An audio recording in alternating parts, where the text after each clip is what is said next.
Olá, eu sou o professor Yuri Peltier e hoje iniciaremos nossa aula sobre Egito Antigo, origem, dinastia, religião, ciências e economia.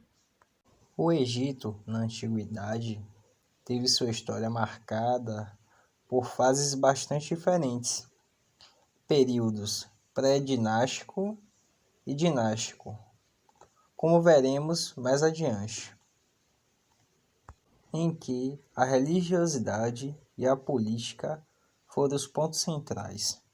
O contexto social do Egito está ligado diretamente à religião. A população adorava o culto a deuses híbridos, metade homens, metade animais. E esses elementos estavam diretamente relacionados a fenômenos da natureza. O Estado egípcio era teocrático e centralizado. Após a invasão dos Hicsos, povo asiático, os egípcios aprenderam técnicas de guerra, dando início assim ao seu processo expansionista, por meio do qual dominaram a Núbia, Síria, Palestina e Fenícia. Essa sociedade se organizava em camadas hierárquicas e sem mobilidade social. Então, dá para entender que as pessoas nasciam e morriam na mesma classe social. As funções de trabalho geralmente eram estabelecidas através do faraó, que era visto como um deus. Os sacerdotes e escribas gozavam de grande prestígio. Os escribas arrecadavam impostos em bens de consumo e os sacerdotes reafirmavam junto com a população, reforçando a ideia de que o faraó era um deus. A economia nessa região era baseada na produção agrícola, o cultivo de grãos, como milho, feijão e arroz, onde era realizada a troca dessas mercadorias através da própria população. O rio Nilo teve grande importância nesse processo de sedentarização, mas as cheias do rio causavam alguns problemas, como a destruição de casas e plantações, afogando animais de criação e até mesmo a morte de habitantes da localidade. A história do Egito é dividida em dois períodos, o pré-dinástico e o dinástico. Este, por sua vez, foi dividido em Antigo, Médio e Novo Império. Nesse período pré-dinástico, houve uma unificação do Estado do Egito. Por volta de 3200 a.C., Menes unificou o Alto e o Baixo Egito e criou o termo faraó. Esse termo foi utilizado para designar o soberano e seria a personificação e reencarnação do deus Horus, filho de Ra, o deus do sol. O tinha uma dupla função, uma função religiosa e uma função política, fora que ele exercia um papel militar. De modo que o Egito passou a se organizar como um estado centralizado com economia baseada na produção agrícola e, consequentemente, comercialização dos produtos. Com o poder centralizado na mão do faraó, a produção se estabilizou e o comércio, consequentemente com outros povos, cresceu, o que automaticamente fortaleceu ainda mais o Estado, em especial por meio de investimentos militares e econômicos, consolidando assim o faraó como uma figura decisiva no Egito. Com o passar do tempo, os faraós começaram a investir na cultura, na engenharia e nas artes. O Médio Egito começou tendo conflitos sociais, principalmente por conta da disputa político-econômica travada entre faraós e nomarcas, causando uma grave crise no Império Egípcio.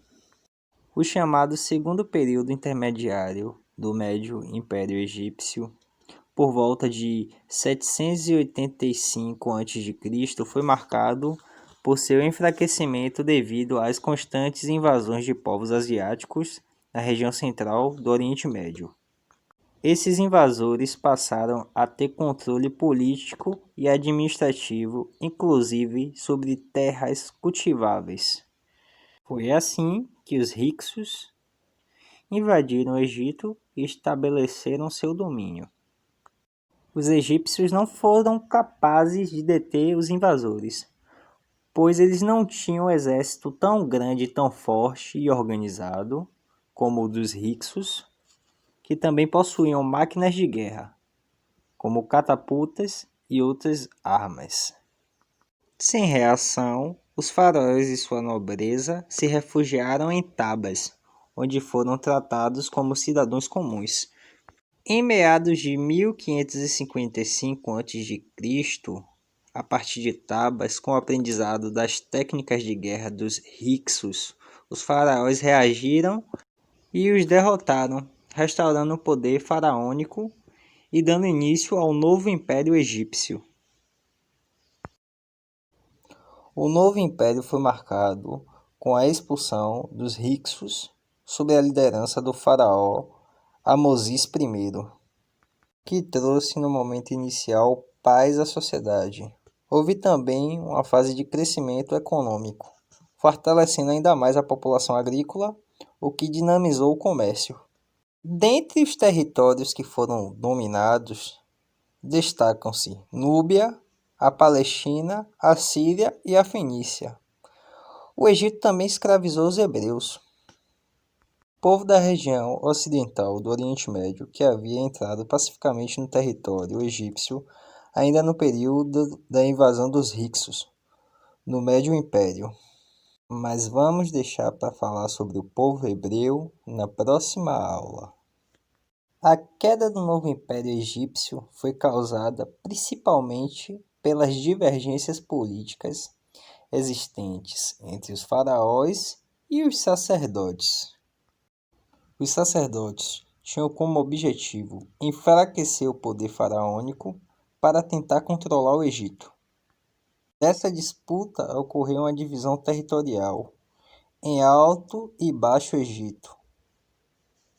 A consequência desses acontecimentos foi a invasão dos assírios, cujo rei Assurbanipal estabeleceu seu domínio no Egito. A religião no Egito tinha grande importância não só para os faraós, mas para todos os habitantes. O culto aos deuses era uma forma de garantir a soberania do faraó, considerado como a divindade. Além disso, sua imagem divina era considerada pelos sacerdotes, que tinham a obrigação de cobrar inclusive as oferendas pagas pelos egípcios aos deuses. Nessa sociedade vai existir 3 pilares religiosos. O primeiro, o politeísmo, que seria a crença em vários deuses, associada aos fenômenos da natureza, sobre as quais o homem não tem nenhuma explicação. As divindades tanto enviavam fartura como punições, assim como as boas colheitas eram obras divinas, as cheias e as queimadas também eram. Cada cidade possuía seu deus principal, que era cultuado de forma central. Temos o antropomorfismo, que consistia na crença em seres que tinham um corpo metade humano e outra metade animal. Essas criaturas eram cultuadas e associadas ao faraó, mas cada um com suas importâncias específicas. E o culto a Atom, que surgiu entre 1353 e 1336 a.C., onde os egípcios entraram em contato pela primeira vez com o culto monoteísta direcionado ao deus Atom, disco solar. Vale ressaltar que os egípcios foram de extrema importância para desenvolvimento científico, desenvolvimento da escrita e a questão arquitetônica.